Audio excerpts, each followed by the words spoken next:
sell stock or down that way. Okay? So keep that in mind. Your mission this 2 weeks is, of course, read the chapter and decide how are you going to fund your company. Let me just take a quick poll. James. Yes. Remind me what's your venture? The group? Coffee shop. A coffee shop. Yeah. Okay. Have you thought about how much money do you need to get started? Half million. Half million. Sorry. Okay. There's a difference. Okay, well, that's about right. You start a coffee shop, it's about $500,000. How do you going to get it?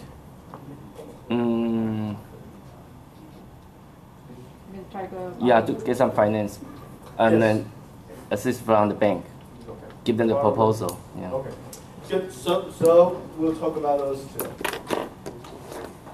So the first one, I will keep it about 40 minutes because finance is a lot more interesting.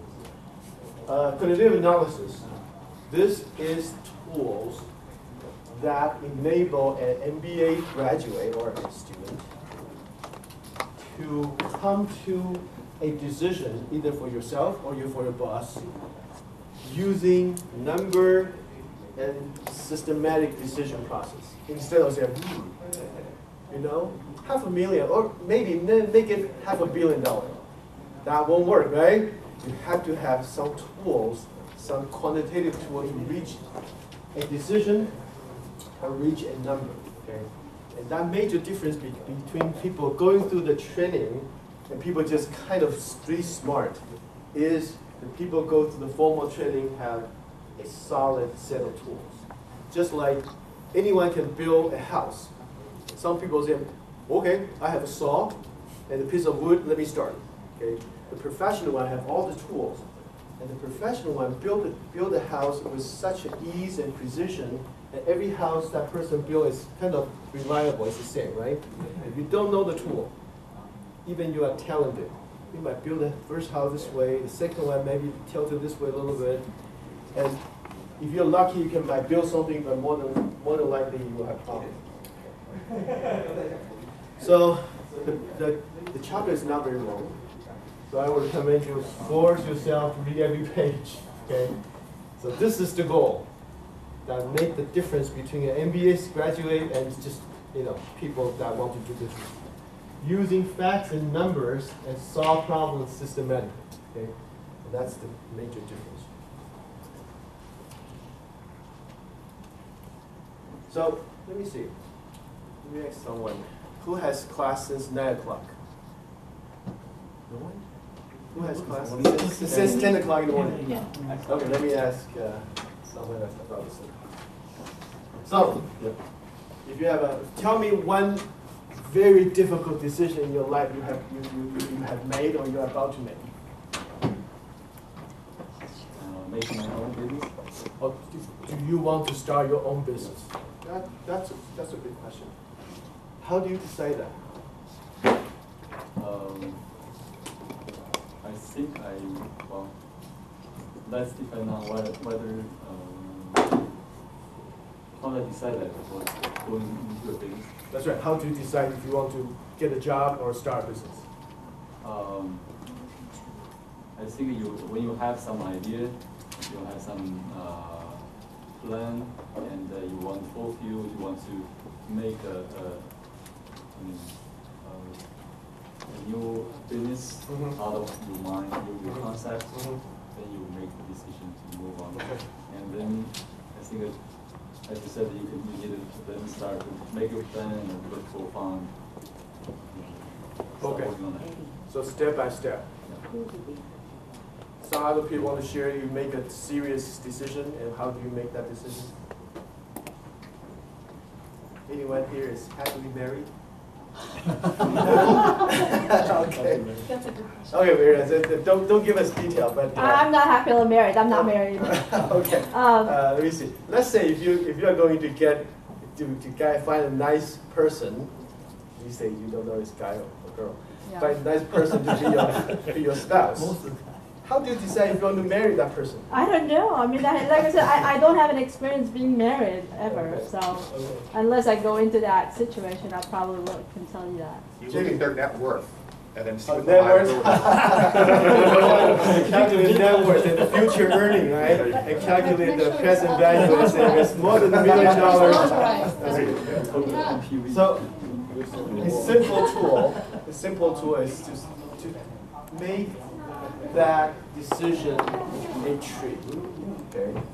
Made a decision a A trip. decision tree. Okay. Oh. This is let's use marriage. You know, to start a business is so depressing.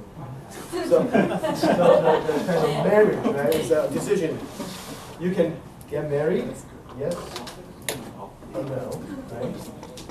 No, then that's the end of it, right? Don't do it.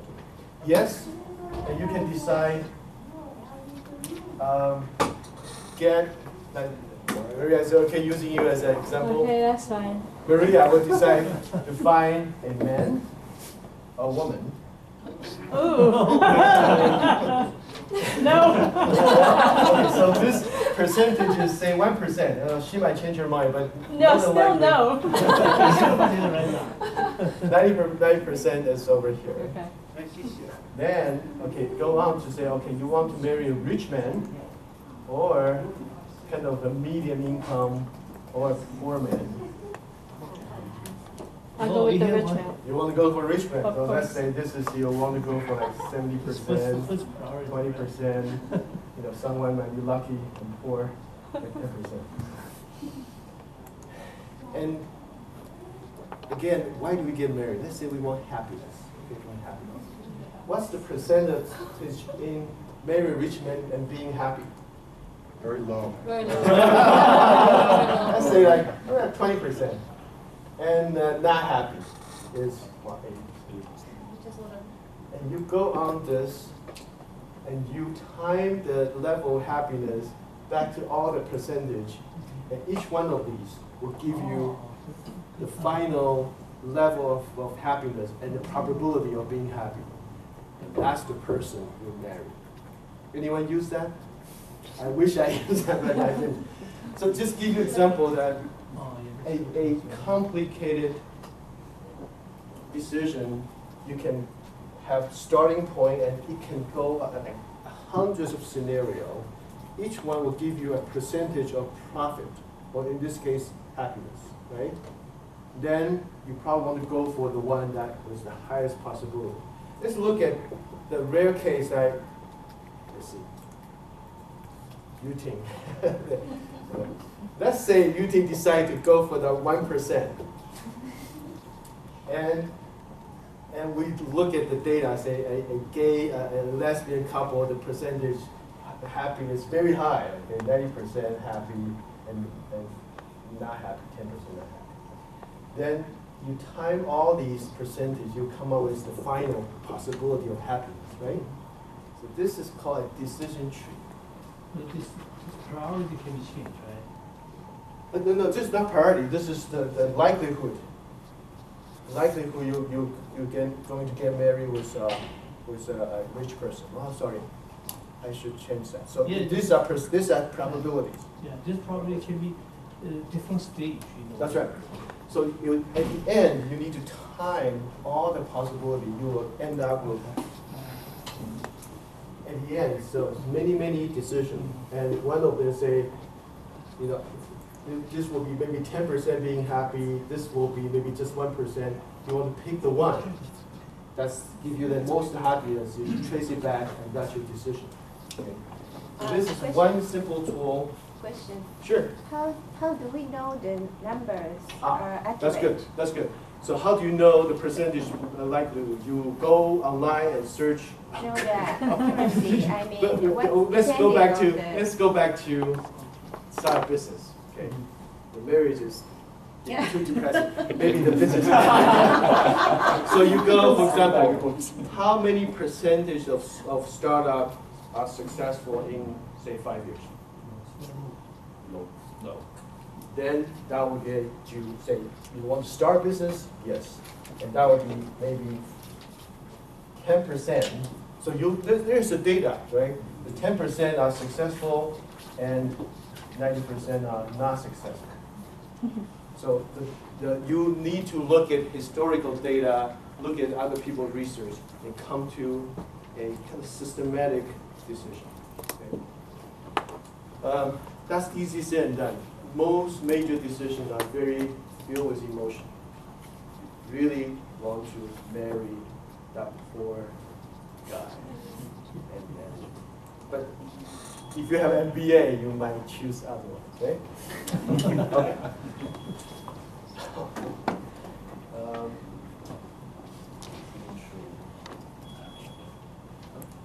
Okay, that's a decision tree. Cash flow analysis.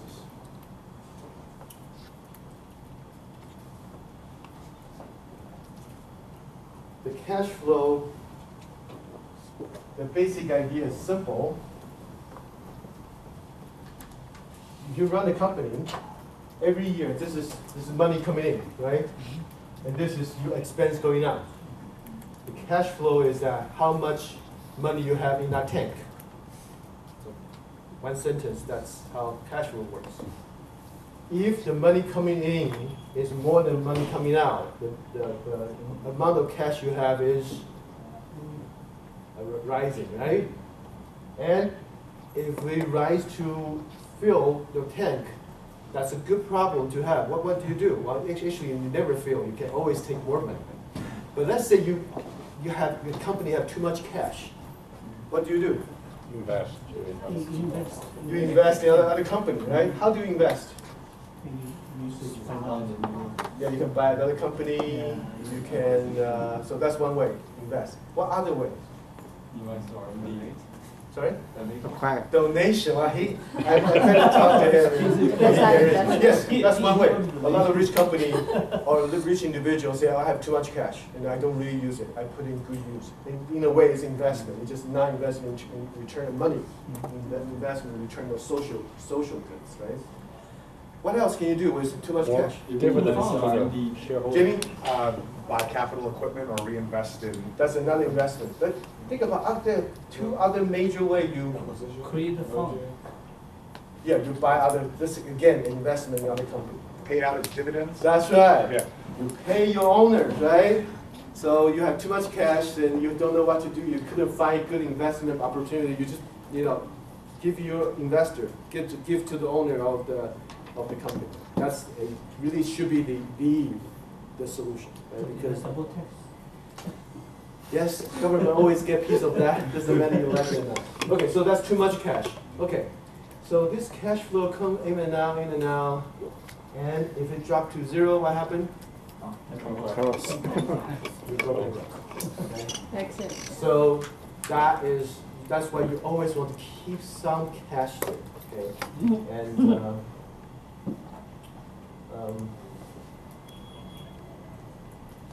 that's that. So really, when people say your income statement or income expense statement is really to calculate how much money coming in, how much cash going out, and how much cash you have in your bank. Quick question. Is that why most of the companies they have cash reserve? You have to have cash. Okay. No company, even you think about have credit card or that, but you have to have cash in hand. Mm-hmm. Or you have a guaranteed loan so you can get cash out. Right. So there's always cash reserve. Mm-hmm. And some of the cash you cannot use for other purpose because if you are retail, you have to have some cash in your cash register because you have to change, you give people change. Right? There's only since if it's a public company, stock, does that consider as a cash? No. You cannot use it as There's a cash, there's the short-term liquid asset that's like stock. Okay. That's fine, but you have to have some cash in your Okay. Okay, so if there is one concept in all finance and quantitative analysis that you have to remember today is that. The dollar tomorrow, usually, we are living in a strange time, worth less than dollar today. What does that mean? So let's say, Justin, do you prefer, if I want to give you something, do you prefer $10 today or $10 next year? Why today? I got money on hand. You can use it for other things, right? And but then let me ask you this. You have two choices, okay? You have two choices. Today, and next year. I can give you $10 today. I said, wait, maybe I don't want to give you $10 today, but if I give you $11 next year, which one would you choose? Depends. $10. Depends. What depends on what? Inflation. Interest rate. Interest rate, yeah. What else? Inflation. Inflation, that's good. That's a good. My opportunity, maybe I can put this $10 somewhere else. It can grow like $12. That's right, that's right. Financially, they will depend on the discount rate. Very good, that's what I want to lead to. Also, do you trust me, right? If I give you $10, I say, next year I might be gone. So Moody, if I'm a big company, the Moody will give me a rating, because you don't know me. Moody will rate me, say, I am AAA, then you can trust me. If I'm A minus, then probably, if I'm Greece, right, my promise might not be credit worthy, okay? So, let's say this guy, for me, is very, very solid. I'm at the Bank of America. I'm a whatever bank that's very solid. My word is guaranteed by the government. Let's say, that's called risk-free interest, okay? Will you take $11 next year? It's making fun. Because, $10, let's say $10 million, okay? I want to give you $10 million. But if I want to give you the dollar, if I want to keep the similar promise, but I will give you more money next year, how much money I will give you more in order for you to forego the money now and take the money next year? How much do you think you will take? 30. Is a 10% more okay, or 5% more, or what? Charlie, what's your experience? My experience? Yeah, not a long shot experience. Yeah. But how can I convince you? How much money I can give you so you can let go this year's, you can choose next year instead of this year? Of course, like you said already, right? First, I check your credit rating, right? That's right. Let's say credit rating is very good. Okay, so your credit rating is good. Okay, then the calculate that you said already, right? Interest rate, right? My inflation rate, right? And actually my opportunity cost, right? I can invest out of opportunity. That's right. You look at all these, and you and the market, meaning more overall, everyone in the market would come to a kind of average rate. Say, the risk I can take for a year, but you have to pay me more. And let's say we decided 10% is kind of a safe rate, and this 10% is called the discount rate. The discount rate means I'm happy to reduce that amount of money, $11 million. I can discount by 10% this year. I still think that's fair. Okay, so that 10% you have to remember it actually is interest rate, although it kind of derived from different theories. Okay, it is the interest rate. So let's take that example. If the discount rate is 10%, I say, Charlie, next year I don't know if I have money. I will give you the year afterwards. According to this, if I don't do that, I want to give you after the second year. How much should I give you?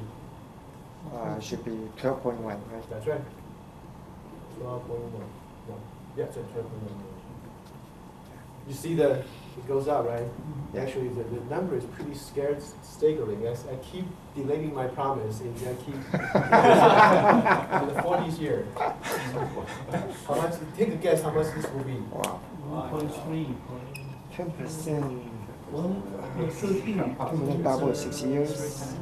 Three. Which is like 6. So it's about $400 million. 7. 7. So if you add, if you do the calculator 1.1 times 1.1 times 40 times. 7. So this is called compound interest rate. So just be careful. That's a dangerous. We'll talk about it later. So it add up quickly. So we all know what's the discount rate. Okay. The same. Let's use the discount rate again. So let's say I promise next year I will give you $10 million, but you decide you really want to the money this year, now. So I discount by 10%, and I will give you about 9.1, right? Yeah. So that's the discount rate. That's how the discount rate is calculated. You look at the future, say, if I want it today, I need to discount that percentage. And that percentage depends on the inflation, depends on how risky is my reputation, and depends on the market condition. Okay? So the net present value of $10 million, let's say someone promised you $10 million next year.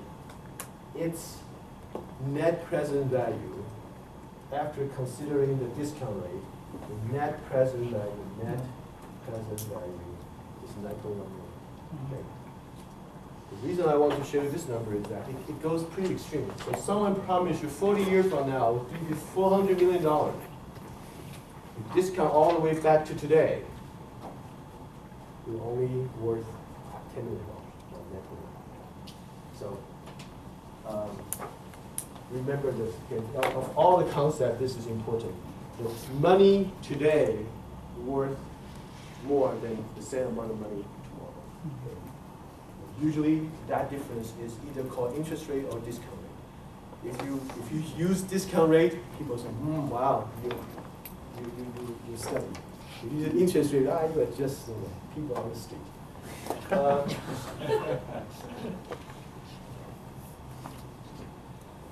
Okay, so this is kind of pushing a little bit forward. So we go back to the cash flow. You have a lot of money, right?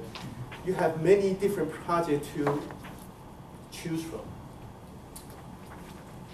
And one of them, say, option A is to buy a new machine, right? Our, say, coffee machine is getting a bit old. The new machine will produce a lot of coffee.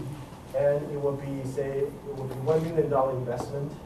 And the first year, you will generate additional 20K. And the second year will be 40K. And the third year, it will be zero because, no.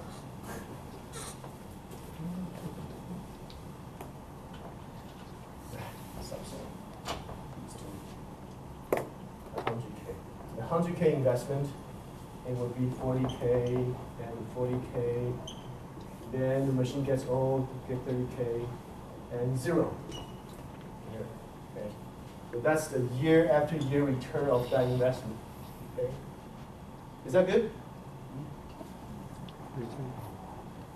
We don't know. Well, let's say option B is, well, we probably want to play it safe. We want to put this 100K into, what's the safest investment these days? You don't say any? Government bond, okay. Let's say 1%. Let's say 100K, we can get, if, let's see, Yang. So if you put 100K into a 2% government bond, how much money you can get every year? 2K.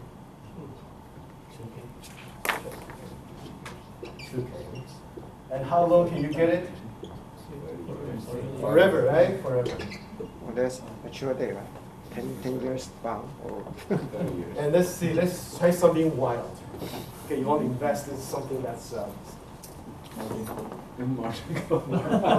too low. Let's say gold. Let's say gold. Okay, gold. $100K of gold. And how much will you get from your gold next year? No, nothing. Nothing, because if you hold on to the gold, it has give you nothing, right? So it's 0, but you kind of know the market, and let's say the fourth year you can sell it for 200K. Okay. Possible, right? Yeah. If you ask me, I would say unlikely, but it's possible. I think gold is no problem there. But don't sell it. So the question is that, okay, you have this complicated, in real case it's even more complicated than this, right? Which one should you do? Personality. No, you have people on the street. You are MBA, you say, I'm going to calculate the internal return rate of internal rate of return. Then that will tell you precisely which one's what. How do you do that? It's actually simple. That's why we use the example.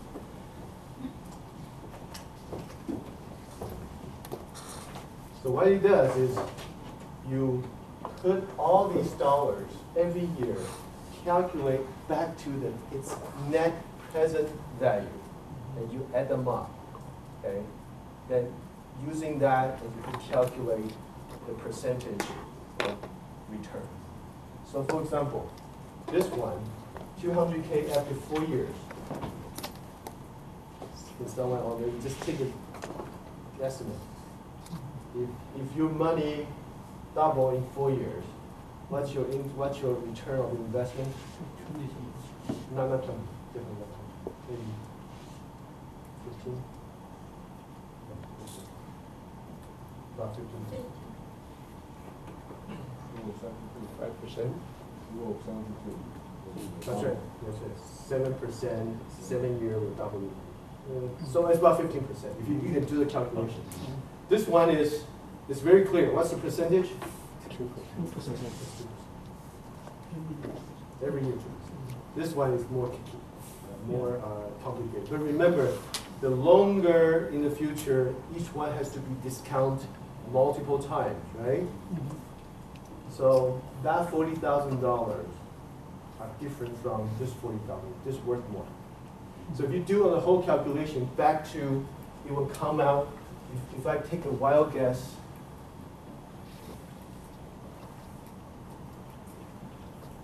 yeah, I would say by code.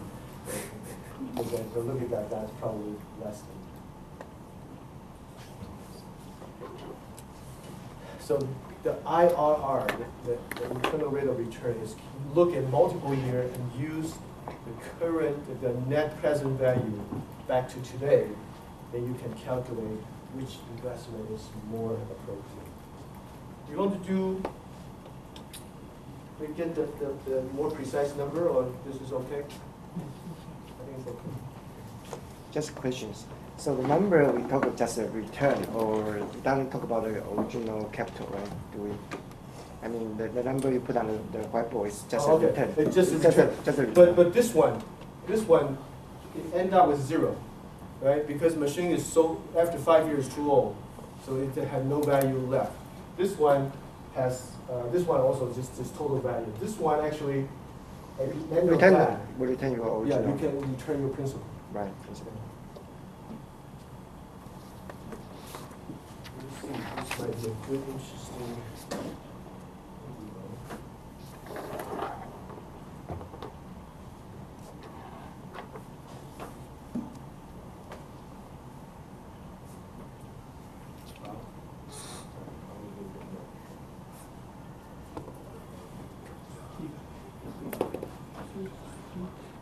Okay, it's linked on your PowerPoint, so welcome, take a look. It's only about 3 minutes. They did a good job explaining. Okay, let's move on.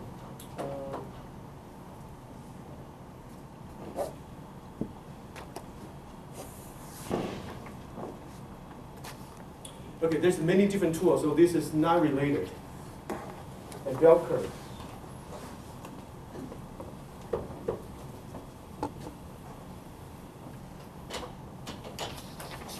In most scenario, if you do the statistic, the sample you collect will be a bell curve.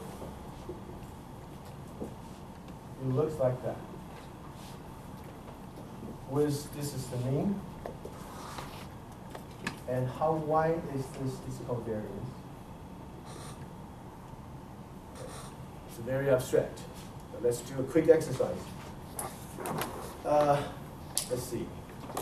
Everyone know how far you drive to Calmat, right? Mm-hmm. You have about a certain mileage in your mind? Good. Let's try. 5, 10, 15, 20, 25, 30, 35, 40. Okay. How many people drive around 5 miles? 2, 1, 2. How many people drive about 10 miles? 1, 2, 3. How many people drive about 15 miles? 1, 2, 3. Okay, that's okay. It's simple. It's how many people drive about 20 miles? Good. 1, 2, 3, 4, 5, 6. How many people drive about 25 miles? It's not as simple. Good. 1. 30 miles? 1, 2, 3. 35 miles? I know, maybe I drove. Anyone longer than that? I drive about 70. Okay. 70? Yeah, it's 70 miles. Where are you from? Where are you from? This is one way. One way. Well, I just want to show you that even if you collect, I live in Monterey. Yeah, so. I live in Seaside. So if you do all these, including your, last time I taught this, I used people's weight, and people are not happy. So and that changes, right? So you can do almost all sampling in a natural sense. All these samples come to a bell curve. Okay, come to a bell curve, and usually the bell curve actually fit quite well. And this one is bell curve probably like that. And the top usually is the mean. So as you can see, we drive about 22 miles is the mean, right? 22 miles. And depends on how diverse we are, this curve can go up, go wide, or down. So there is a particular number called sigma. That sigma is that we cover about 66% of the sample. Okay? And this is called a bell curve. This is the mean. And how flat is called a variance. Let me see if a good example why this is important. Okay.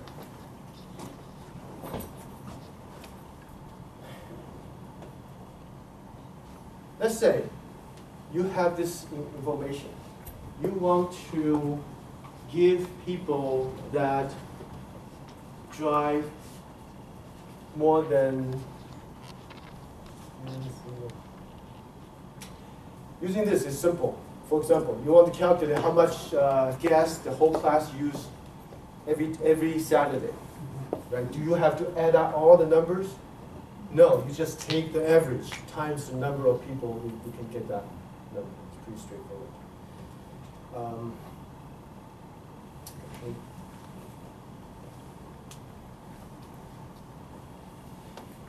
The example in the book is the size of shoes.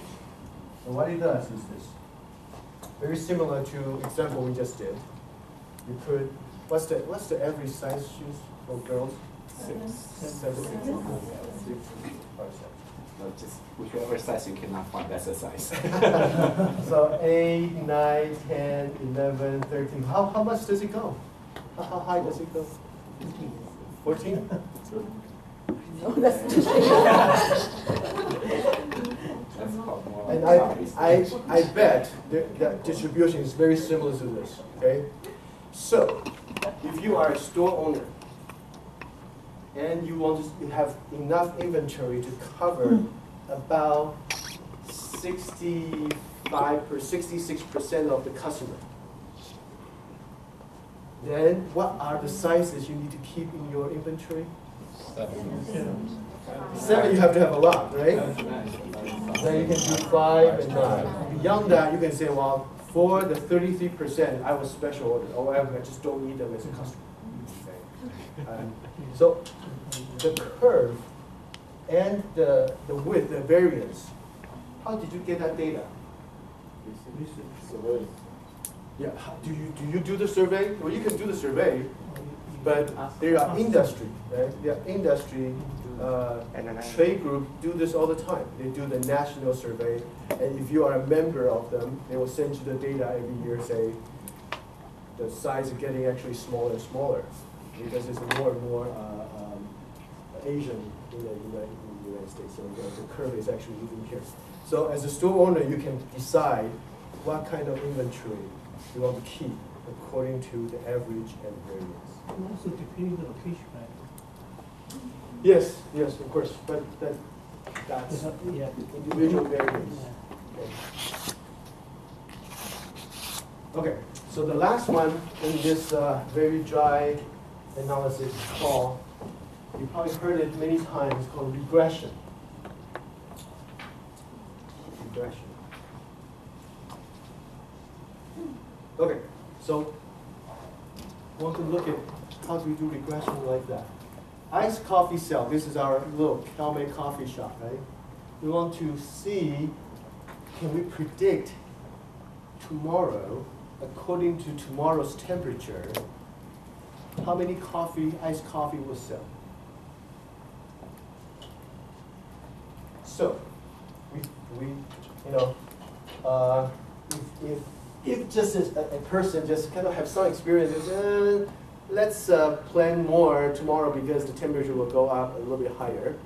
Maybe we prepare more ice or have more those special iced coffee cups. But again, you are trend, MBA. This is where you shine. If you are in the corporate board, right?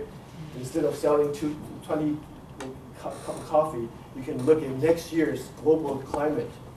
You say, well, we need to order $50 million cup instead of 20 million. And people say, how do you come to that? This is how you come to it. Let's say, what's the kind of typical temperature here in San Jose? 70. And 74, 76, 78, and 70. So you are a savvy MBA student.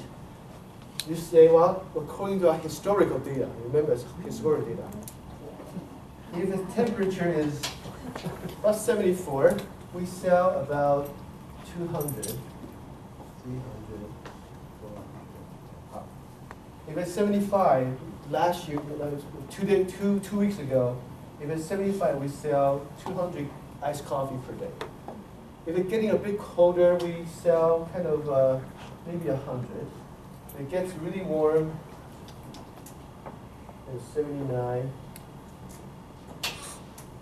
and we sell, say, 300. And you collect this data, right? It could be, it might be a little off. Now, there's a big heat wave tomorrow. It will be 90 degrees. So how much coffee do you have to prepare? This is called linear regression. So it means you guess the dependence between the temperature and the number of cups is a straight line. So using some mathematical formula, you can find a line that fit is as perfect as possible. Right?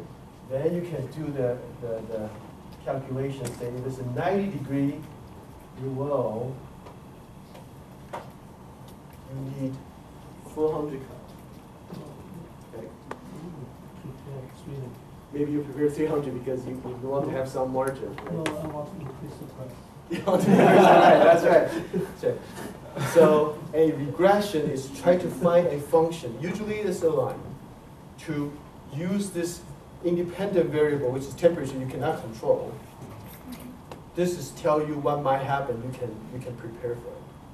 This is called a regression. Okay? Sometimes regression you will find out it doesn't go like a straight line. If you look at this trend, it could be like that. Right? It's exponential. It's a guessing game, but at least give you a trend. Can you predict this all the way up there? Say, well, there's a really global warming, and say 6 months from now, it will be average temperature will be 105. Can you come to? No, people are staying home and dying. So you have to be careful not to read to the extreme. But this will give you a simple function to predict. That's called regression. Okay. And how do you calculate that line? The book has some formula. And many times you go to Excel, you will type in a number, it will give you the line. Okay, you can do that. How many people have used in Excel a function called data table? Okay, data table. Data table is, I think in our finance class, you probably will know it. The data table is the idea that you give the formula of that line in the Excel sheet. You give that formula here, and you plug in the temperature here, and it will fill all the different data according to the temperature. Okay. So keep that in mind, although the data table. It's a powerful tool, so you don't have to do the calculation back then. The formula, is straight line, right? The formula is In engineering, people will find all the complicated functions to fit the data. In business world, they are not very smart. We are not very smart. We usually just use a straight line. They want to keep it simple.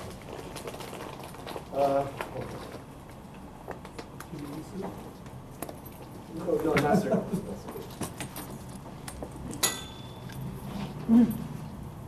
Okay, just give you people look at this and say, it's okay, but the R square is too low. What does that mean? So people reading in the statistics will say, look at your model and say, the R square is too low. If it's too low, that means your line, that means your model, doesn't fit the data that well. Okay? Doesn't fit the data. So you have to know there's a term called R square. There's another one called t-test. T-test tell us, are these two related strongly or not? Okay? Let me give you an example.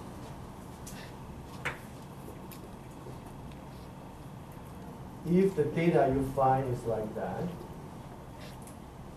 and your model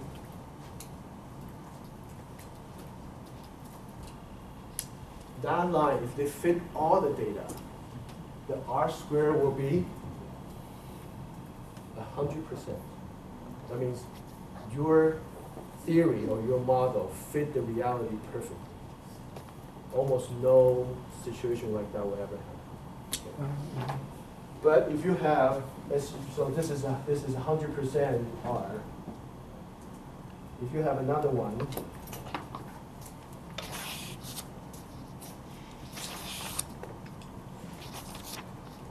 okay, and you still also try to find a line like that, that R will be lower. Maybe in this case will be 40% because the data doesn't feature, the line doesn't feature data well. So the R square is a measurement how accurate is the data. Okay. The t-test, however, is like this. If you plot this temperature versus number of cup, then you can see a trend. And the t-test in this one probably pretty high. That means there is a connection between temperature and number of cups. Right? You might do another one saying, this is let me see where we go. This is the noise level outside of the store. Okay, you think that the noise level has something to do with number of cups you sell. Then your data coming was like that. that will have a very weak or low t-test because it shows you the noise and the number of cups probably is not related. Okay. So you just have to remember those two numbers describe how good is your regression model. Dry enough for you? Good. Let's take 2 minutes break. The finance is a lot more interesting. Okay. 2 minutes, please walk around, and I know.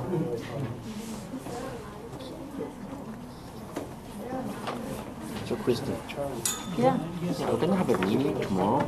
Tomorrow is Monday. No, sorry, no, Monday. Yeah, tomorrow is Monday. You probably should give us Yeah, tomorrow.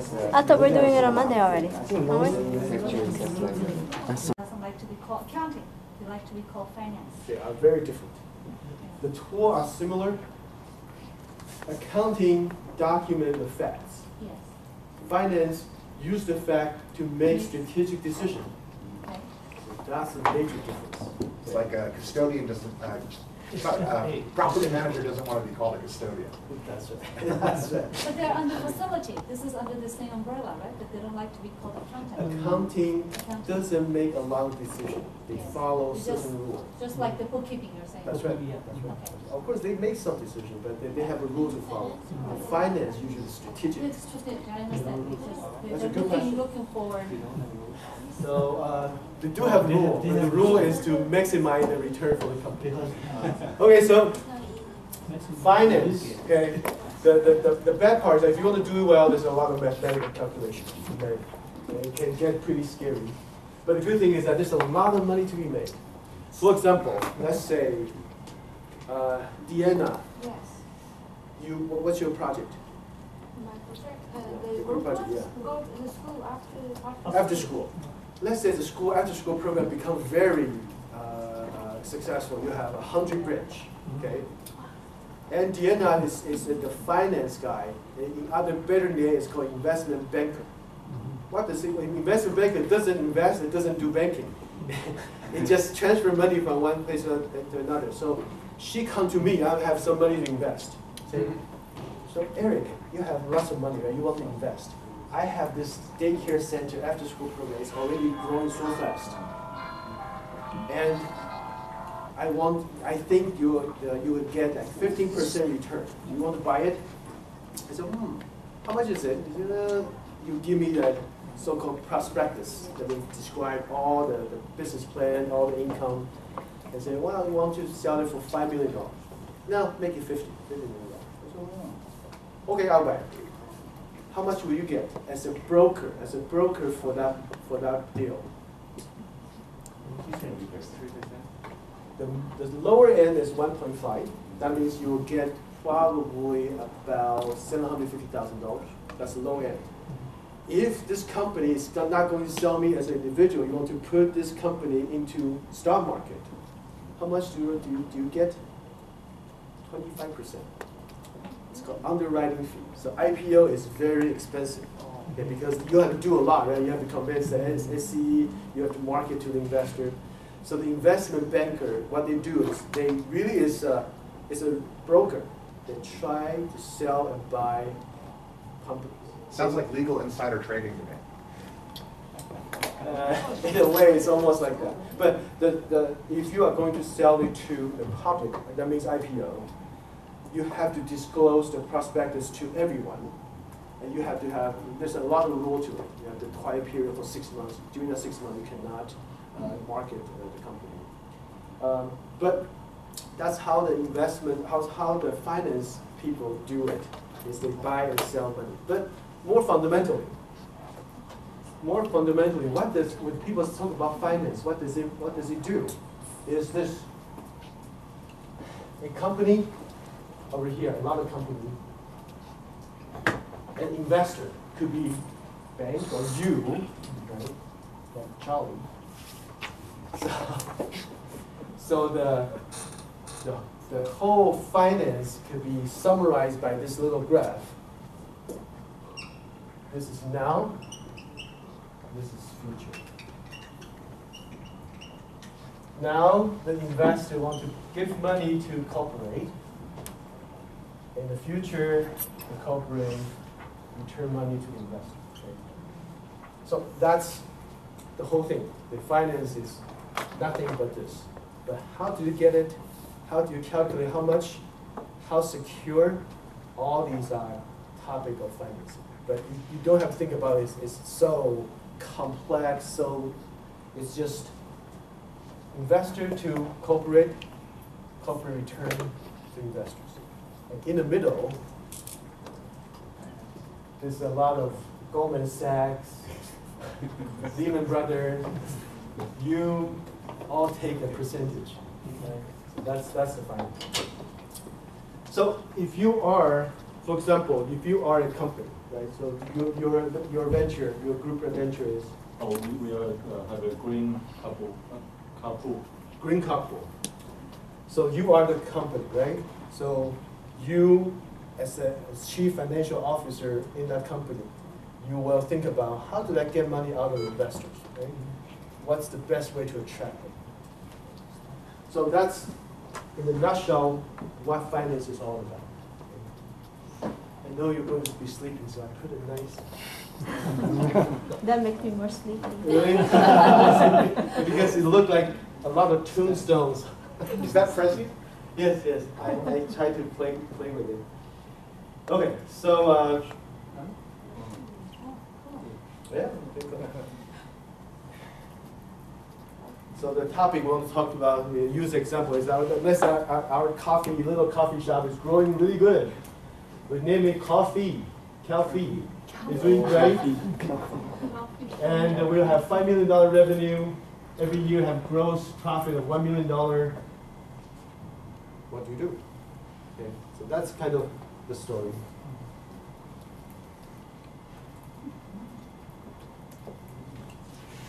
That's the next question.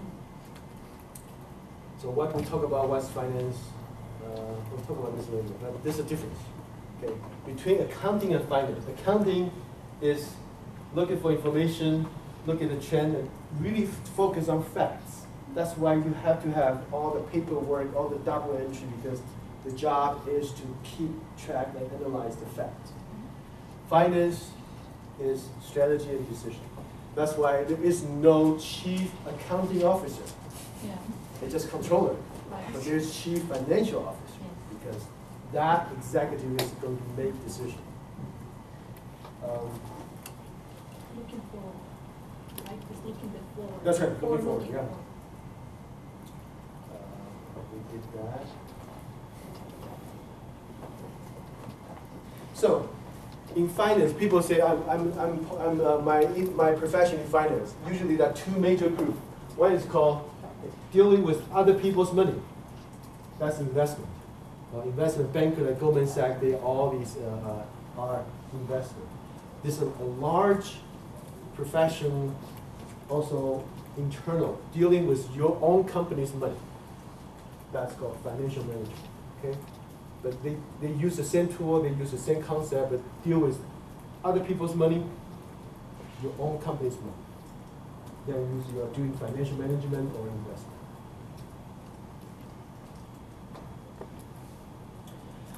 So before we start that, the finance, you have to think about what is the legal entity.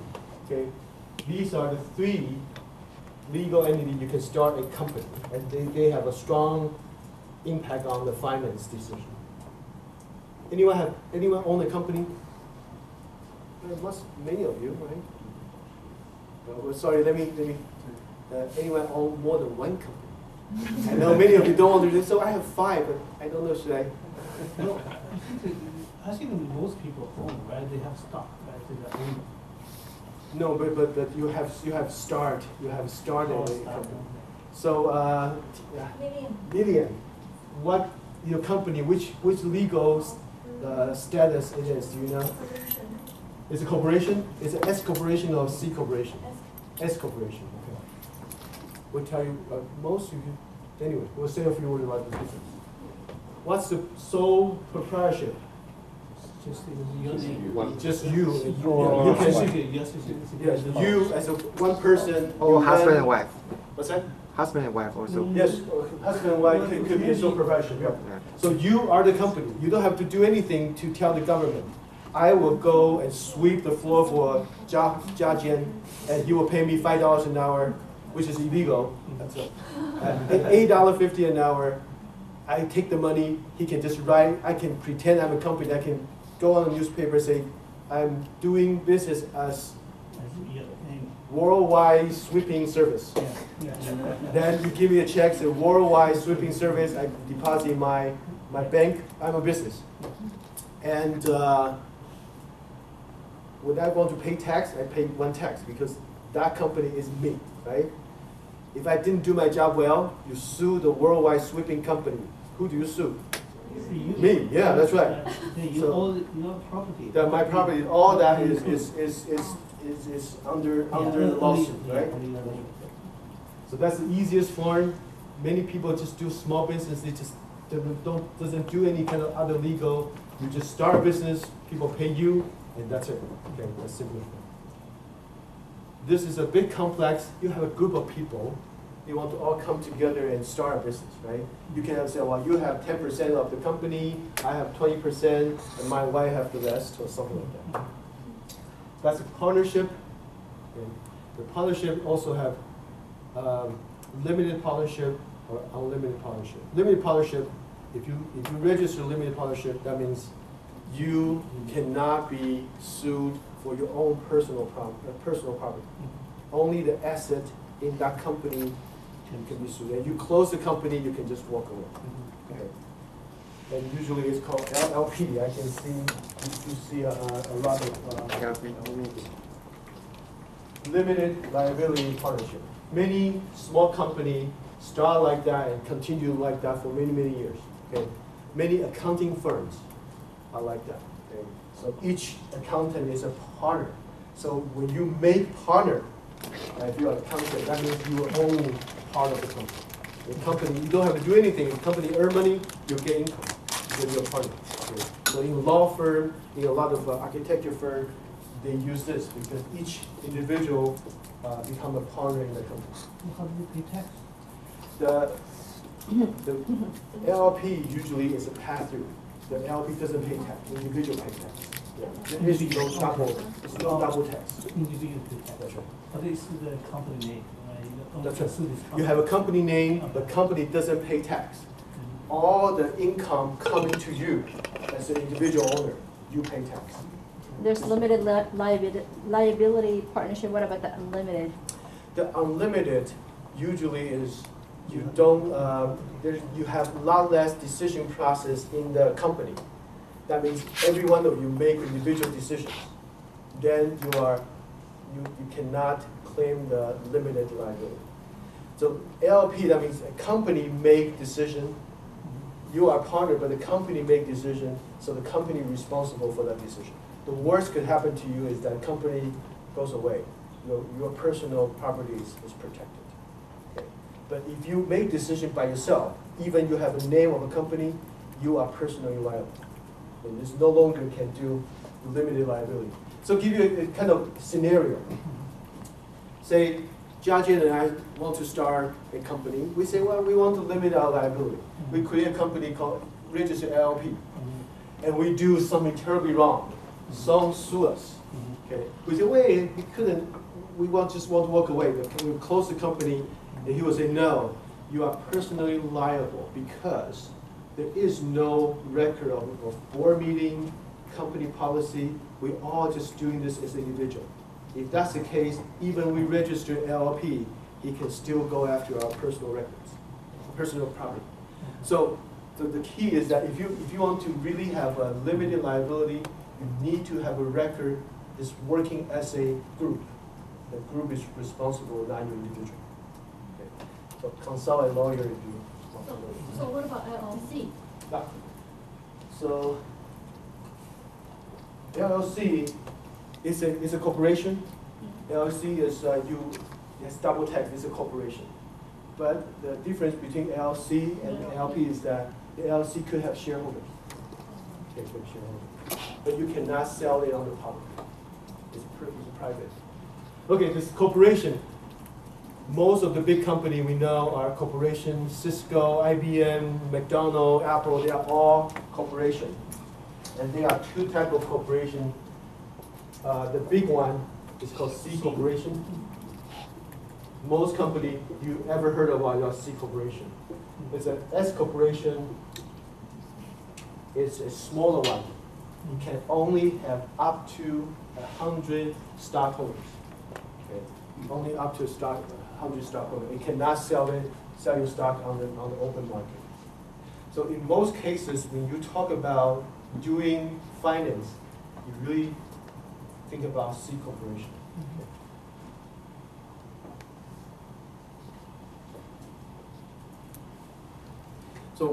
So if C corporation is so nice, why don't every business start a C corporation? What's the cost? What's the minimum cost? In California, $800 tax. Yeah, so in California, if you have a company, you have a C corporation, even you don't do anything, you pay $800 per year. Not too much, but still. And you need to file every year. You need to tell the government who is the CEO, who is the CFO, and who is the third person. CEO, CFO, and secretary. Secretary means you keep the records. Okay. So you have to file paperwork every year. And the major problem with C corporation is Government's involved. double taxing. Major problem with C corporation. Not, the $800, most companies, if you have an operation, you don't need one. It's double taxation. What does it mean?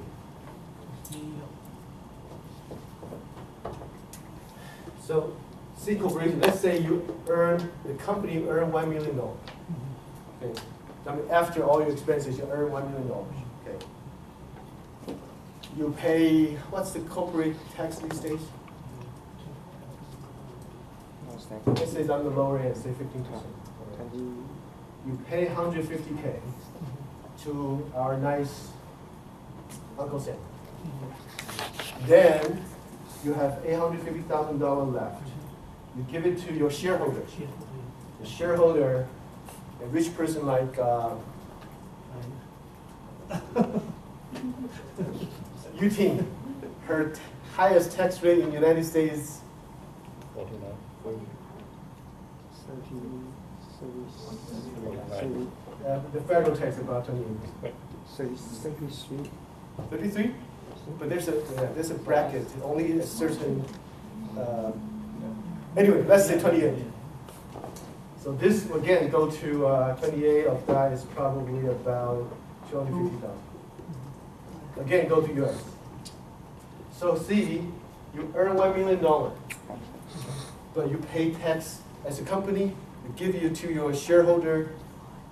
You pay again. So you end up only about 60% of your profit is actually earned by the shareholder. 40% goes to tax. So that's a major problem. Okay. Do you want to do that? Or, well, that's a big question, right? Maria? Well, I was going to say, C corporation and the S corporation, the government is, you're saying something about the double taxation. Government is involved, which we, as C corporation or S corporation, we give them some percentage. Versus the proprietorship and partnerships, we don't get the government involved. That's right. So let me give you another scenario. So C corporation, you pay twice, right? You pay once corporate tax and once personal tax, right? So let's say you decide not to go for a C corporation, you do S corporation or LLP or sole proprietorship. The company earn $1 million, and you don't have that. In S corporation, you don't have that. That's right. S corporation, you don't have that. It's only C corporation. So that $1 million will go to Yuting, and she only paid at 28%. So the difference is between 40% tax rate for C corporation, or in this case, she says the maximum 28% for the S corporation, or or sole proprietorship. Okay. So that's the major. If you're a big company, you're talking about millions of dollars. Okay. So that's something people always have to Okay, if decide. the S corporation, you don't take the money out, you leave the company, you don't need to pay interest. No, there's a regulation that you can only keep certain profit in the company. You have to dispense a percentage. You couldn't keep the money in the company too long or too much money. I have to ask the accountant. If you incorporate as an S corporation, Yeah. can you later change your mind and reincorporate as a C? Sure, of course, of course. What you do is that you actually create a new C corporation and on paper purchase the S corporation. So you can do your own merger. You can charge your own commission. If C corporation have 1 million profit, Yeah. you can use this money to don't pay the taxes. That's right. If you, the $1 million, if you don't pay the dividend, you reinvest, then you, Invest, yeah. that's right, then you have no double taxation. Okay. Yeah. And the trick, of course, later on we'll talk about it. You earn $1 million. If you want to pay the dividend, you get taxed a lot. Yeah. But if you, when you pay other people interest, if you borrow money and you pay interest, that interest is tax deductible. That's why most companies, even they have a lot of cash, they still decide to borrow some money to leverage upon the tax shelves. And what's the reason most big companies register in Delaware? Anyone know that? That's interesting, either Delaware or Nevada. Anyone know why? No state tax. Let me see. It's very hard to do a hostile takeover. Okay, the Delaware have two very different law that protect business. First, it does not show the public who is the CEO. So if you have a company, you register in Delaware, the law says you don't have to tell people who's in charge. Okay, that something means a lot, right? People won't protest in front of your home like the Occupy Wall Street. So the second one is that it has a whole court system deal with business disputes. So usually if you have a dispute, the company doesn't worry about the lawsuit. It always happens. If they worry about uncertainty, if a lawsuit go on for 5 years, it's very difficult to do business. Delaware, they have set aside a court to deal with business issues very quickly. Okay. So that's the two things. I don't know if the corporate tax is a big And issue. also this, the register, the corporate in the Delaware, and then he open office in California, you still need to pay $800 tax. That's right, sure. If you do business in California, You still significant pay- business, you have to pay California tax. Some company register in offshore islands, so what will be the The benefit is that if you earn money outside of California, outside of the United States, you don't have to pay tax. If you use the money outside the United States, when you move the money back to the United States, all these taxes will happen. That's why a lot of companies earn a lot of money, but they keep it outside, and they don't know what to do. So you heard about the amnesty, meaning say the government will say, okay, bring your money back to the United States. We will give you a break on the charge you less on the tax rate. I was going to mention that. The So, double Irish and things that they do to flip things around. If the company is registered on the Cayman Island. Cayman Island. Yeah. It's a kind of heaven for that. But be careful. There are people will tell you if you are a high net worth person. Yeah, people don't say you are rich. Rich is for street people. High net worth individual. If you hear that name often, that means you are in a different class. High net worth individual, not just rich. So if you are a high net worth individual, there are accountants going to tell you, say, you can create a company offshore and move all your assets there, and you never have to pay tax. There are some of them that's true. They go through very complicated legal system, and many of them you end up going to jail. So be careful. Okay. Okay. So let's go back to our healthy company. We earn a lot of money now, right? So you have you are the chief financial officer. You have this cash flow. Let's say you already have $1 million in the bank. What do? Okay. You can, because of course you want to invest either in your machinery or in some kind of investment instrument.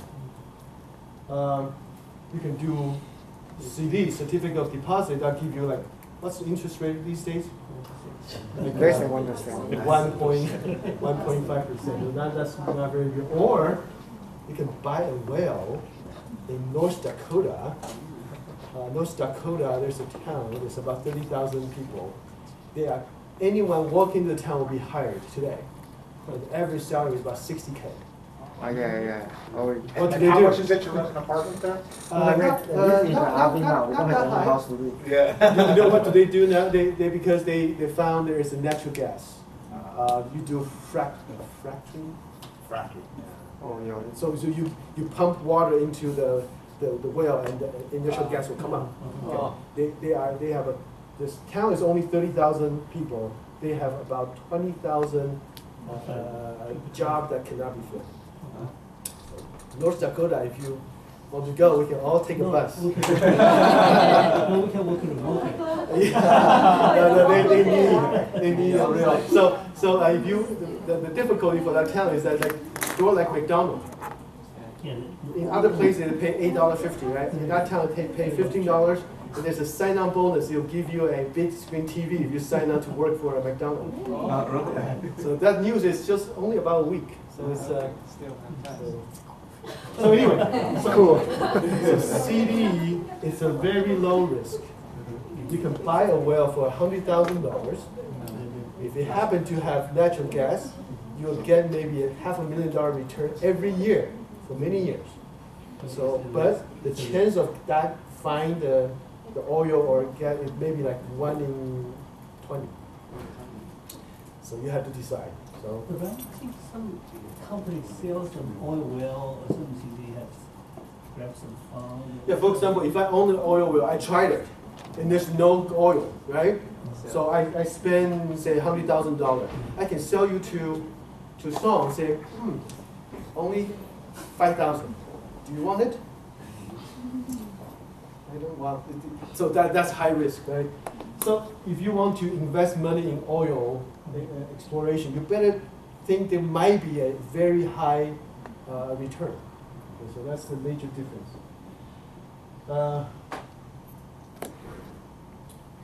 This is systematic and unique. Systematic, that means it's the entire market has certain risk. Okay. For example, if you buy a very large mutual fund, there is some risk, but it's a whole system. The whole market can go up or can come down, right? So that's called systematic risk. Usually that's considered pretty safe. This is unique. If you decide, for example, give you a little bit of my crazy investment right now is I bought Bank of America. So $6.15 so far I'm ahead. So that's unique because banking system is very different from the whole market. So that's a unique risk I take on. Okay? Of course, the unique risk meaning I can earn a lot or I can lose a lot. So if an investment is risky, we call it has a high beta. Okay? So people say, oh, I want to buy into Bank of America. And if you say, oh, that might go up and down quite a lot, then you are street people. If you say, oh, it has a high beta, people say, whoa. and many times in the corporate world, it's how you present, right? You know these terms, people say, wow, you know the secret. And many times the MBA's value, part of it is just give you that language. And you won't be intimidated. People say, that stock or that investment has a high beta. So, well, okay, yeah, that's risky. Instead of saying, well, I don't know what to say. So this is time, this is the dollar, or this is Dow Jones. How about Dow Jones? Dow. So today is, what's the Dow Jones? Anyone playing in the market? Gold. about 12, 600. yeah, so something like that. 11,500 points. So the Dow over time might go like that. Okay, so that's Dow, okay? So over, that looks like over 2 years. If you have a stock like Bank of America, its curve is probably like that. So it does go up and down with the market, but it swings much wider. That beta is probably 2. Okay. If you have Coca-Cola, which is considered very stable, the Coca-Cola will probably like that. No, this is not 0. This is 1. Coca-Cola, 1. So beta of 1, meaning it just only has systematic risk. Okay, it just go up and down with the market. Okay. Can someone give me another example of other company might be close to 1, beta of 1? McDonald's is 1, yeah. Home Depot. 2. Home Depot is a bit higher, but not too much higher. Okay. McDonald's definitely is 1. That's right. Most of the Dow Jones company will be close to 1. Home Depot go up and down quite a bit according to stock market, so it's very different from according to the real estate market. Anyway, so you can see that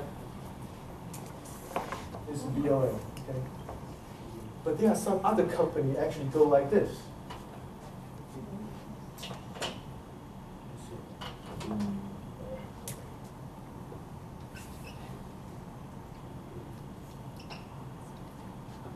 Go exactly opposite of the stock market, and that beta will be -1. If it go exactly against the market, the beta is -1. So if you are running a mutual fund, which is a good business if you want to go into, because it doesn't matter you lose or you win, you always win. So you might want to think about, when you want to hedge your bet, you might want to buy some stock with a negative beta. Balance out your risk. Okay? It's unusual, but there are some stocks like that. Like what? That's a good question. I wish you didn't ask that. International funds. Gold. When the stock market crash, the gold price goes up, right? Because that's a risk people try to find out as against the risk. See, I have to answer. So there are some stock with very low, it's almost 0 beta. That means the stock, it doesn't matter how the overall stock market, it just kind of, yeah. And what kind of stock is that? Johnson. Yeah, some commodity, right? But some stable. Johnson & Johnson, people have to brush their teeth every day, they have used soap every day, so the income is very stable. So that's beta of 0, okay? So the beta is used in many decisioning investments. So you have to know what's beta. The higher the beta, the more risky, right? And the standard beta is 1. If you keep the cash in your pocket, and that beta is 0, right? Because it doesn't change. So that's important. Everyone heard about SP 500? What's that? Standard, yeah, Standard & Poor's 500. It's a company called Standard & Poor's. And it picked 5 representative companies, usually the the biggest 500 company, and use their stock price to use that as an index. It's a very good index of big companies. So if you want to see how big companies are doing, look at S&P 500. This is Wilshire. Wilshire is a street in LA. They have a Wilshire Financial. 5,000, I'm sorry. They collect 5,000 companies, largest 5,000 company, and use their stock price as an index. This is kind of an overall market. Sorry? 500. That's right, 5,000. Shoot, 5,000. I don't know. And Nikkei is the Japanese. They pick the top 20, 225. So each stock they use different. The one we use often is called Dow Jones 30. Okay, Dow Jones 30. So it's really not a good representation of the whole market, but because it's the oldest, it's the most famous, people always use that number. And they pick sustainable, long-term, profitable company to put into that 30. So every so often, they will drop a company and will add another company to the Dow Jones 30. In the old days, it was mostly steel, cotton, wheat. Now it's a lot more technology, real estate. So you have to understand when they talk about S&P 500, Wilshire 5000, Dow Jones 30, what does it mean? What are the company in Dow Jones? Disney. Disney is one, yep.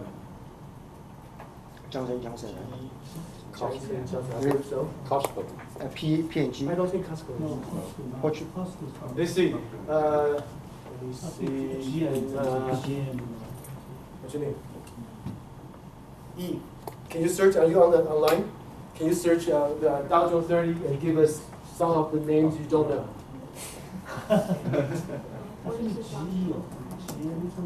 GM is. I think they just dropped HP. They dropped HP maybe less than a year ago. IBM definitely is online, yeah. They don't try to, they try not to pick too many companies in one industry, so it's a kind of different sector. So, are we? American Express. Microsoft, you never heard of Microsoft? Give us something you don't, it's kind of foreign to you. I got all the companies. It's American Express, there's Okay. Cisco, there's Chevron, Cisco, Chevron, okay. Coca-Cola. Anyone that surprised you? No. Okay, it's mostly big company, right? So, that's Dow Jones.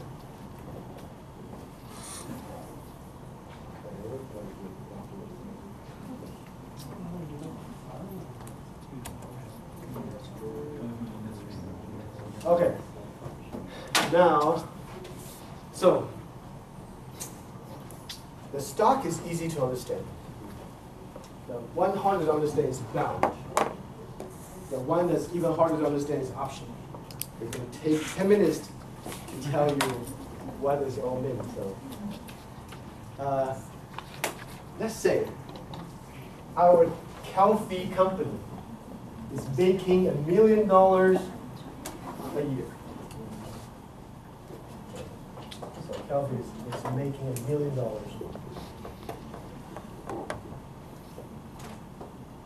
Now we want to raise money. Right? We want to grow the company. We need to raise some money. We want to sell some share. It's a pretty arbitrary. Say how many shares you have. Let's say we want to offer 1 million shares. Okay. So the total number is 1 million shares. We want to sell maybe 300,000 shares. So we want to keep $700,000 in the stock, the original stockholder or in the company. So we want to sell. So total number of shares is 1 million. From this simple number, how much should each share sell that people won't laugh at you? $1. Really? So, well, let's think about this. Each share is $1. If someone come and give you $1 million, Buy the company. they will have a whole company, and they are going to earn $1 million every year. That's your price is too low, right? Price too low. So the kind of rule of thumb is, Charlie? At least $10, right? $10. So the standard is $10 per share. Why? P ratio.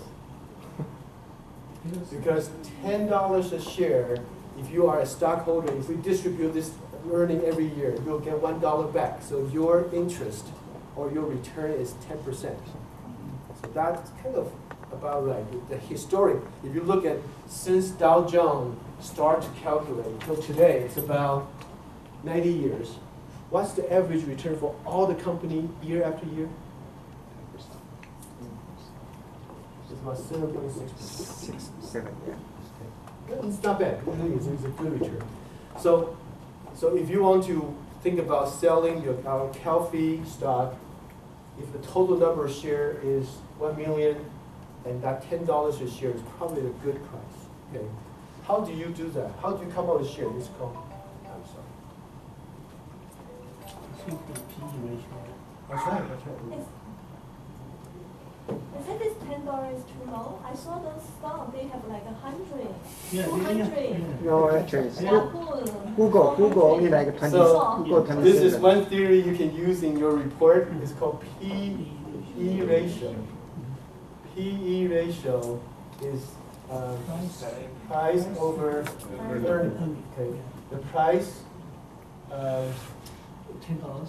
The price of our share is $10. Earning per share Is $1. Is $1. Okay, $1 per share. Right. Because we earn $1 million. We have a 1 million shares. So each share we get $1.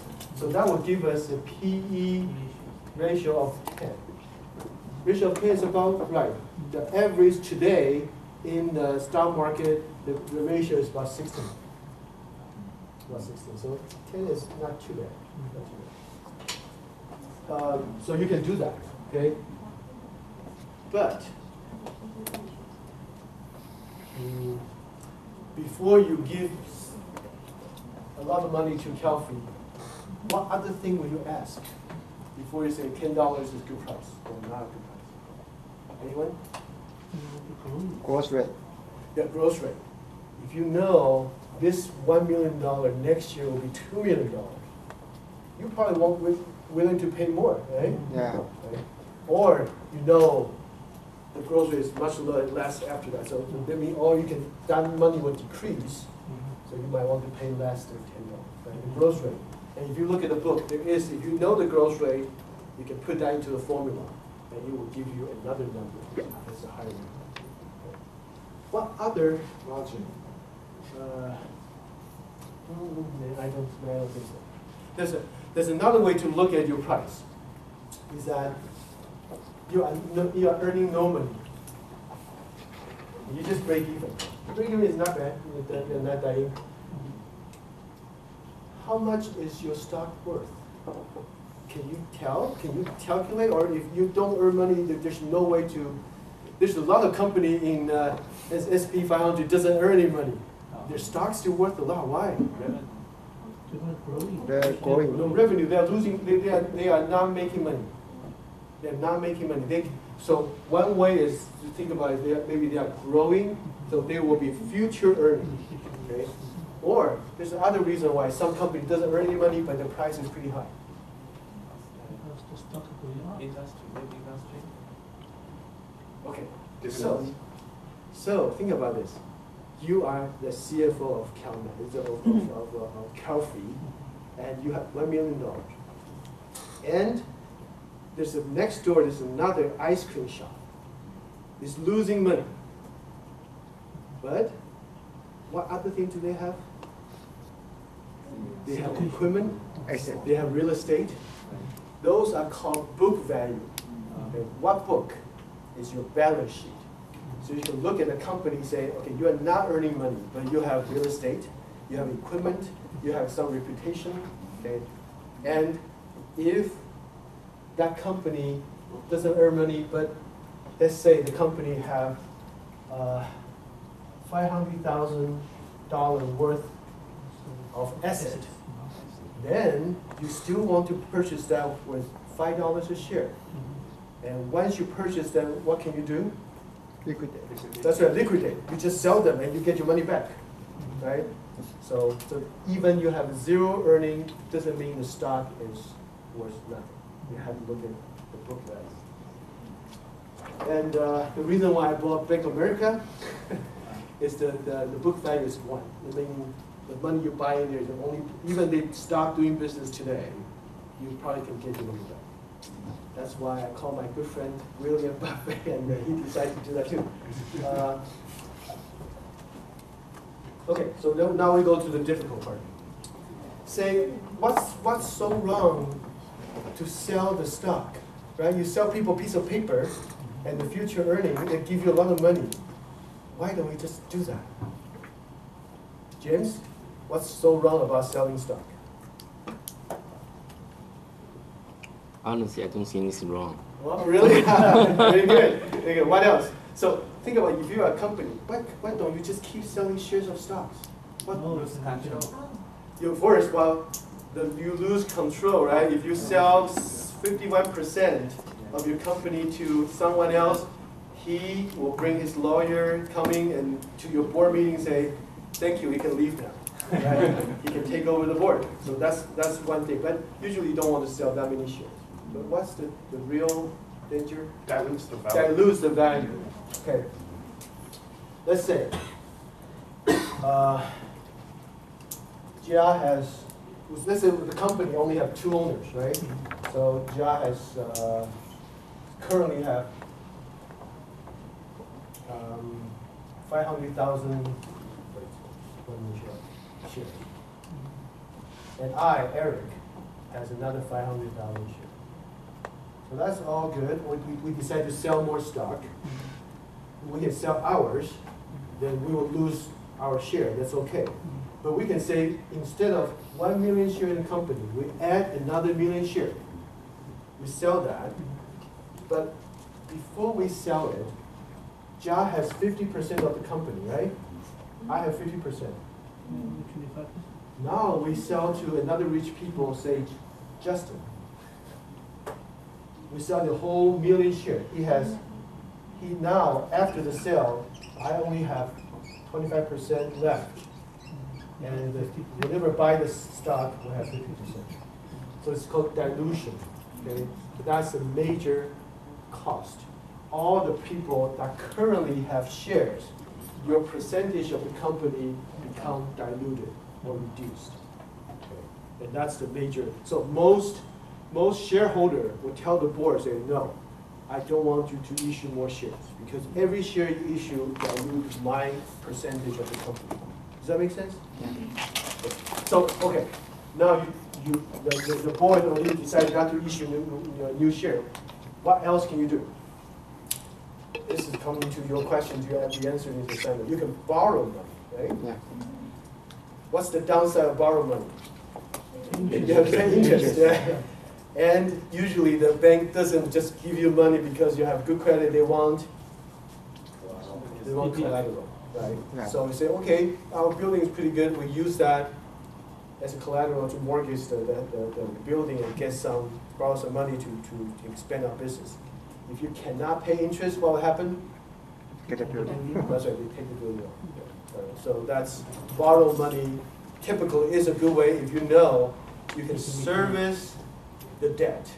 Again, this is different terminology. Instead of, oh, I pay back pay the interest. No, you don't pay the interest.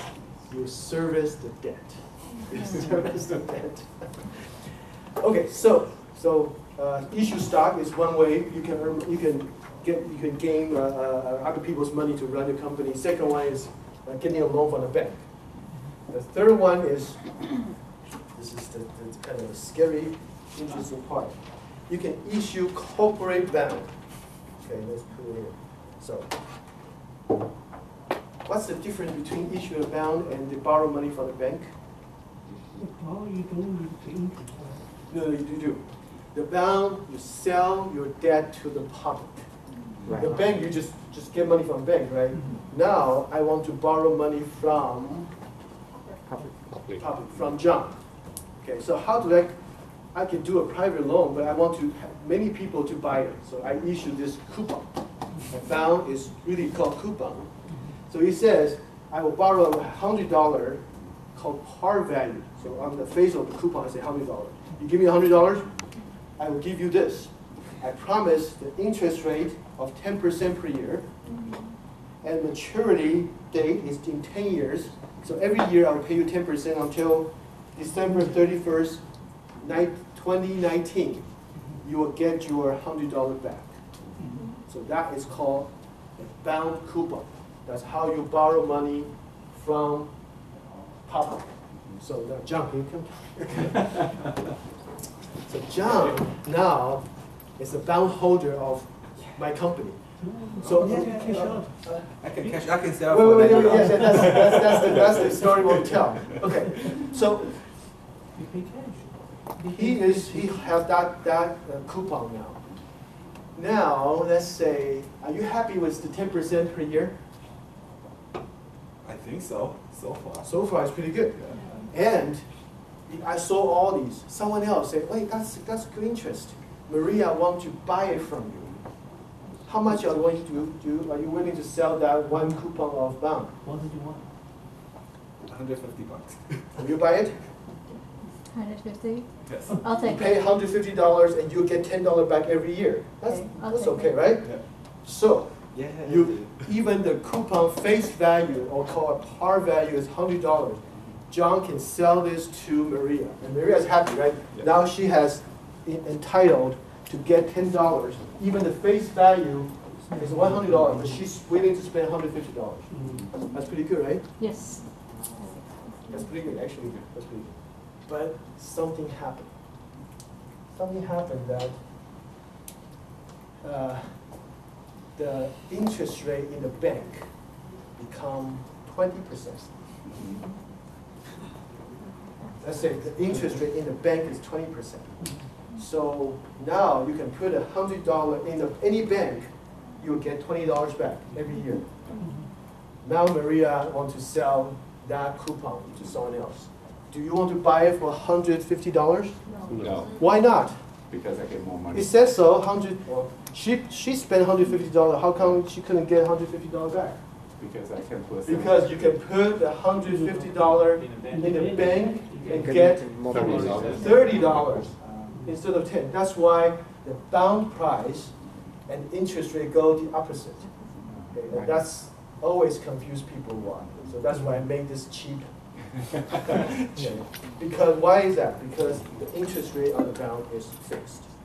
So if you have the interest rate rise outside, other opportunity is better than this price will drop. Right? If the interest rate currently dropped to say 1% in the outside bank, this worth a lot of money. Right? That's why some people play the bond market almost like a stock market. We play in a different way. We all got that? Okay, now you know. Now we're going to go to the really scary part. The option. Anyone have played with option? Yes. Oh, really? Good. What company do you buy? Long Okay. time ago. Long time ago. You're still smiling, so that's what's in Don't that. get burned and then just the one. Okay, the option is scary. So the option is, let's say, Song, you are a stakeholder, you are a stockholder of coffee. You bought it for $5, right? You hold it, that stock. Okay. Yeah. And I'm a risky person. I want to try it, okay? I don't have money to buy the $5 share, but I can spend $1. I will buy the option from Song. Say, I will give you $1. I reserve the option of purchasing your stock by January 1st for $7. Okay. So anytime before January 1st, I can buy your share for $7. Do you want to take my $1? Yeah, because it doesn't seem that you are risky. You don't think that you want to sell that. So I buy my option from you. You take $1. Okay, everything is fine until sometime before January 1st, say December 15th. Some people announce Starbucks going to buy our little coffee, and now the stock is $20. I will exercise my option. I will bring my option back to Song and say, okay, I will give you $7. You will sell me the stock. Now this worth $20 now, right? So how much my investment is? $8. $1, right? I only invest $1. How much money I'm going to get back? No. $13. I got $13 back. Does that make sense? Because I paid $7. He think he's happy. He got $2 more, but I'm really happy. I spent $1. I got $13 back within a month. And that's what happened in the option. Of course, it doesn't always have a happy ending. Let's try it again. So I'm pretty happy I got this option, right? Okay, I get this option. I said, wow, I think this will go up. Now, the pretty waitress in coffee shop quit. Suddenly, there's no male customer coming in. And now the stock is $3. Okay. Or any price lower than this, really, $3. At the end of January 1st, what will happen to me? Nothing. You lost $1. What's the percentage loss of my $1 investment? 100%. I lost everything. Right? I lost everything. Is Song happy? Yes. Yeah, because at least he get $1 back, right? Yeah. So that's how option works. Okay, this call option. That means I got an option to buy. The other way is I got an option to sell. It's called put option. Okay. Anyone want to play it? Call me.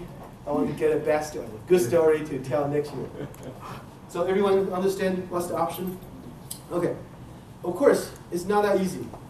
I couldn't find the real stockholder, right? Because I couldn't call 100 people and see if someone wanted to sell me option. So there's an option exchange in Chicago. They will gather 100 shares. They usually sell at least 100 shares. And when they want to pay you $1, they'll give you 50 cents. They keep 50 cents for their own processing fee. So that's why the stockbroker are usually rich, because it doesn't matter how much I lost, he still makes money. Okay. And if you have a financial advisor that his commission based on the transaction, he will advise you to always buy and sell, because every transaction is making money. So I have to be careful. So that's option. Everyone, you get that? Okay. If you read the textbook, the essence only about a couple paragraphs. But you look at the rest of the pages, you spend most of the time in that complicated formula. You lost the basic idea of option. Okay. Sometimes when you hear the news about the option, some people also play margins. What's the difference? Margin for money for bank.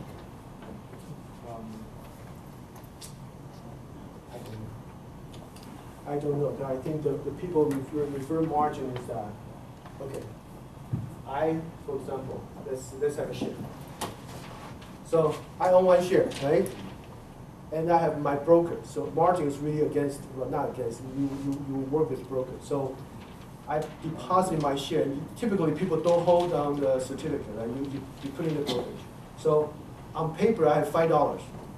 I will borrow money from the $5. Using some so-called margin to buy more stock. Right. Okay. So I pay tax on the money I borrow from the broker. Because I can get more shares, my potential earning or losing is higher. And because what's the collateral of my margin?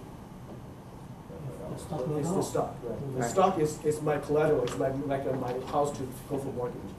If that price goes down and down and down, my broker will call me and say, you don't have enough collateral in the stockbroker, and you need to put more money, and that's a dreadful margin call. And margin call will drive you crazy.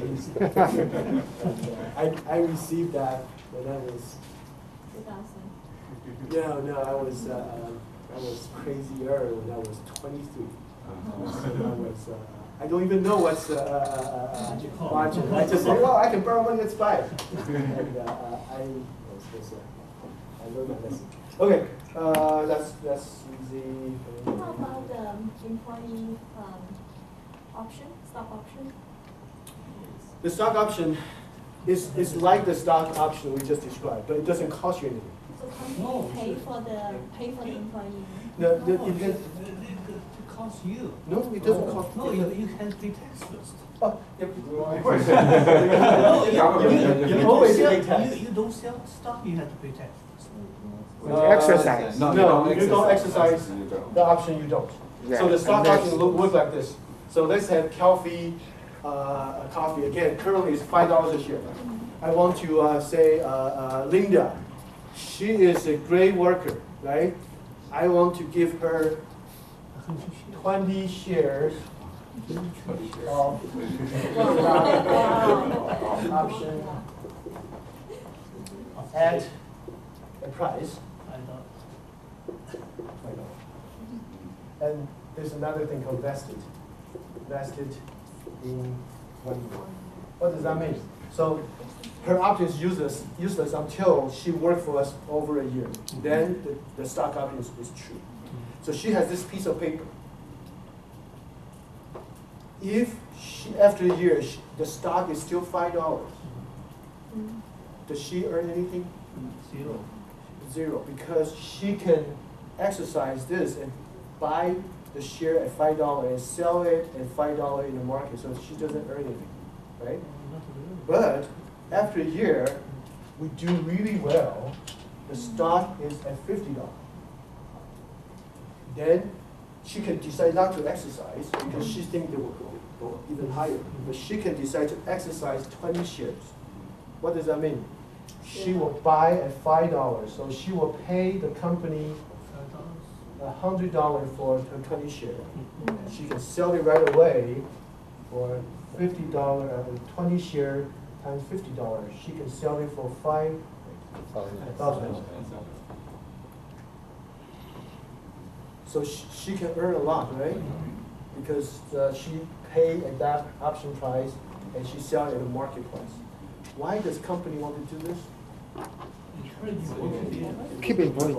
You keep people there because the vested is usually they give you a huge amount, but vested every year. So every year you get 20%. You want you to work there for 5 years.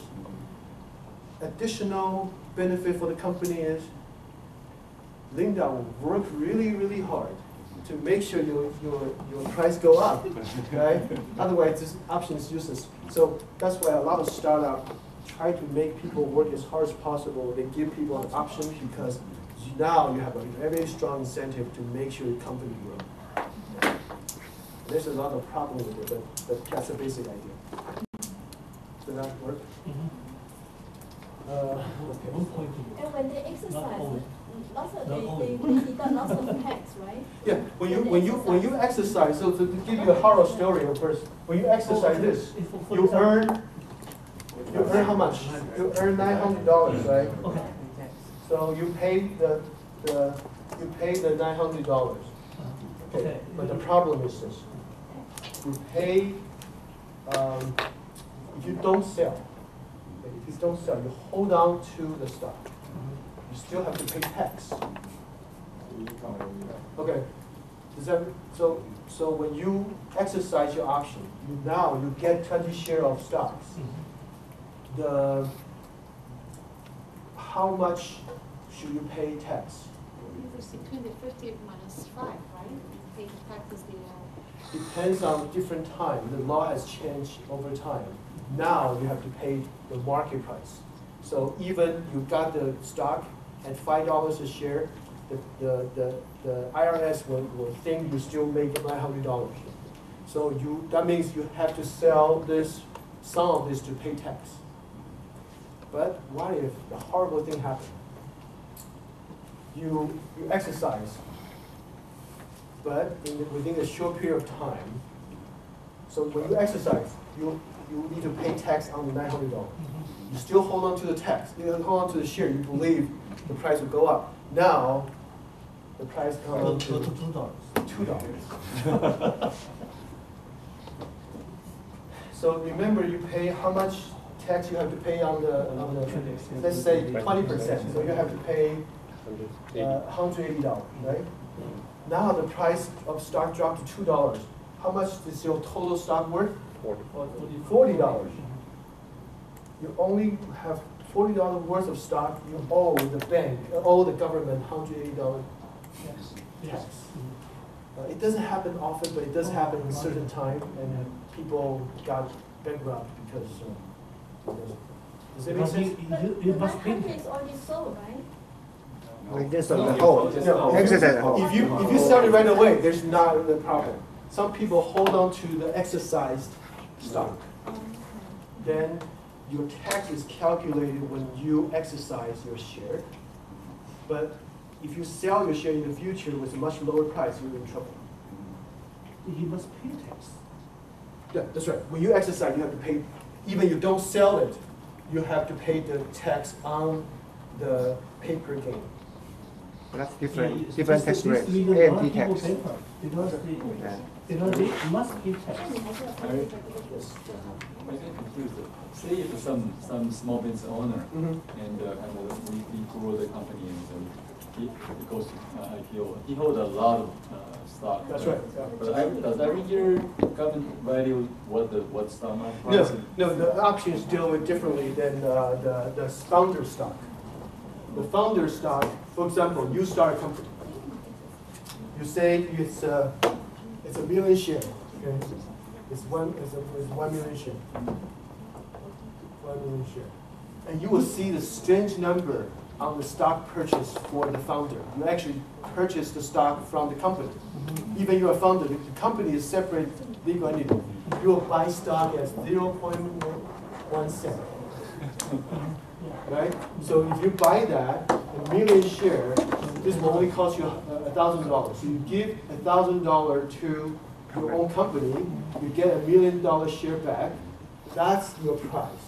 When you sell it for $100 a share 5 years afterwards, you pay tax on the 999, whatever. So you gain that much, right? So that's different. So because that price is, when you purchase, is extremely low. It's called nominal price. It doesn't mean anything. If you have that question, I'm more than happy to help. Okay, so the last thing I want to talk about is so you grow the company, you have a lot of money. The one way is to do acquisition and merger. Acquisition, that means someone, or you buy another company. Merger is two companies fit together, okay? Why? Okay, a lot of money to be made because it's like real estate. You buy and sell companies. You get percentage, usually pretty high. Why does a company want to merge or acquire other company? Diversify, right? Because, for example, in the one day we sell a coffee, in the one day people don't want to buy coffee, they will buy ice cream. So you might want to buy an ice cream shop next to you. So even in the summer or winter, you kind of have diversified business. Improve sales and earning. For example, you've been buying a lot of coffee and they're very expensive. You decide to buy a coffee farm, and you can improve your earning, right? Because you can kind of control that. Purchase an undervalued company. You know that company is just a pure finance. You know the company is worth more than the price. You buy it and probably sell it right away. Lower operating costs. If you buy another coffee shop or an ice cream shop next door, we only need one manager, right? And they are friendly and hostile. What's the difference? Agree and disagree. That's right. So tell me a scenario when is it, why people disagree? They really want to sell, the other one really doesn't want to sell it. Why they don't want to sell? They think they offer much lower price. That's right. 3 years ago, Microsoft wanted to buy Yahoo. They offered up to $23. And Yahoo said no. They think they're worth $33. Okay. So they refuse.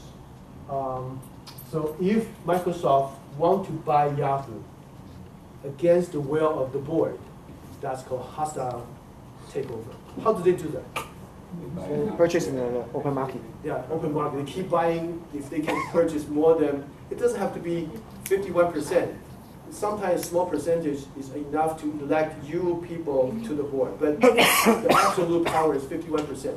If you're on the open market, start purchasing stock for 51% of the company, you own the company. But you have a limitation to buy certain percentage of the company? No, you can buy anything. But if you buy more than 10%, you have to inform SEC. Yeah, the security. Usually when a company goes public, they should have to be able to control how much share they want to put on. Oh, of course. Yeah. So they can decide whether they can be taken over by other. That's right. And there's a lot of other called poison pill. Have you ever heard about poison pill?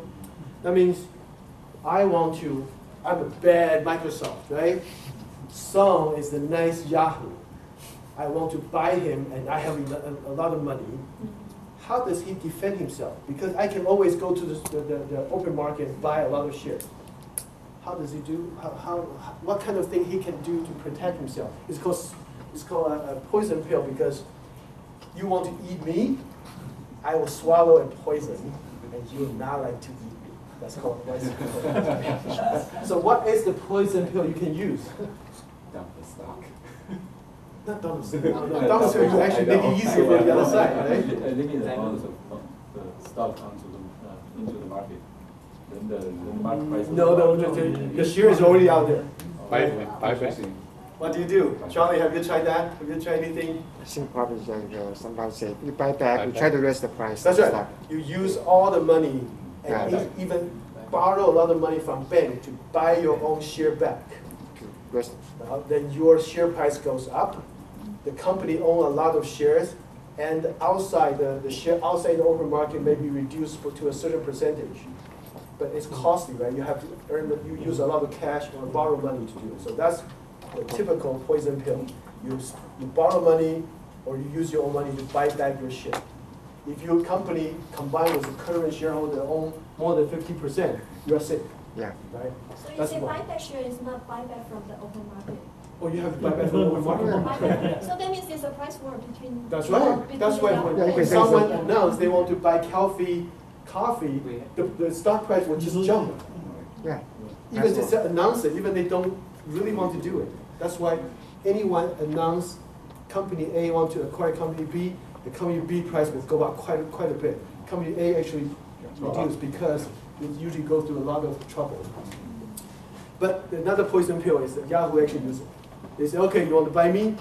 Try this. I'm going to write a new contract for all my employees. If the company is sold, the control of the company is sold to another company, everyone will get 25% increase in salary. So I don't know the percentage exactly, but that's the policy used. So every single person in Yahoo, if Yahoo is sold to another company, will get 25% raise. Then Microsoft calculates, wait, that doesn't work. And it's safe for Yahoo, right? Because it's not purchased by Microsoft. So they don't have to give 25%. That's another poison pill. There's a few others. You can file in court saying, it's an antitrust. But those are typical ones. Buy back share or make the cost if the merge happens so high. Question, if they're doing that, does that mean, but when a company acquires another company, usually a restructure, which means firing, occurs.